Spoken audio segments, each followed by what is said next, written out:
feels like it's mature. But as you go around the world, as you go to Brazil right now, getting linear TV, a curated bundle of 30 channels, is new. There's only 30% of the people in Brazil that have TV. In Eastern Europe, as you go to many countries around the world, the first experience of TV is still happening. Right. Having said that, I think Barry is right that a lot of the content is going to be migrating to other devices. In developed countries, do the economics get better or worse? Historically, technology has disintermediated just about every media business around to some degree, and it has meant less revenue, not more. Technology is only the friend of content. It's only the friend. Technology tries to be disruptive. Generally speaking, it isn't. The DVR was going to kill our business. It doesn't. It has increased it. To Barry's point, pretty soon it's not going to matter. You're going to just get your content. You're not going to care where you get it from.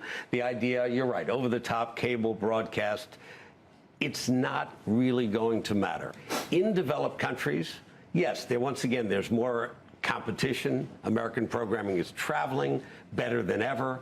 New markets are opening up, but all the things that are happening here are happening there as well in a little while. But technology is the enemy if we don't act rationally. If you take a look over the last 10 years, what we've done with new technology, we've all been enamored with all these devices, and we've sold our content to a lot of these devices and a lot of these players and created business models that don't work. And so we have the leverage. Selling to Amazon, selling to Netflix or giving. We have the distributors. David, don't work for who? Doesn't work for the content owners. Sure. And in the long run, I would argue it's allowed for all sorts of double dipping. I disagree with you. Only that dealing with Netflix, Amazon, Hulu. He's making a fortune. We have made over $2 billion in 4 years from those services. Now, that's really helped my bottom line quite a bit. Now, one day, and that day may be now, are they a competitor as well? Absolutely. But frankly, everybody in our ecosystem is a friend and a competitor. Netflix, clearly, they're now producing 30 original programs. They are trying to compete with us at CBS and at Showtime.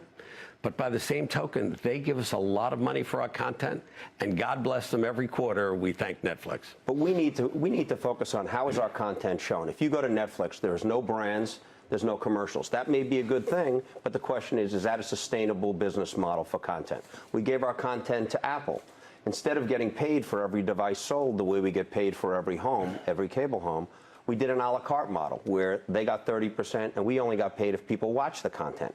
Is that a sustainable model? Well, as much as I would like to say people are watching CBS just because they say CBS and it's a wonderful brand, our brand is on our programming. Our brands, most people don't know that the Big Bang Theory's on CBS and Scandal's on ABC and Shark Week's on Discovery, et cetera, et cetera. So that doesn't really affect us with the kind of monies we're getting. So look, I'm a creative executive. I like to look at the content, our futures in content. By the same token, these services pay us so much money for our content, it's a good business model for us. Technology is, by its definition, causes creative destruction.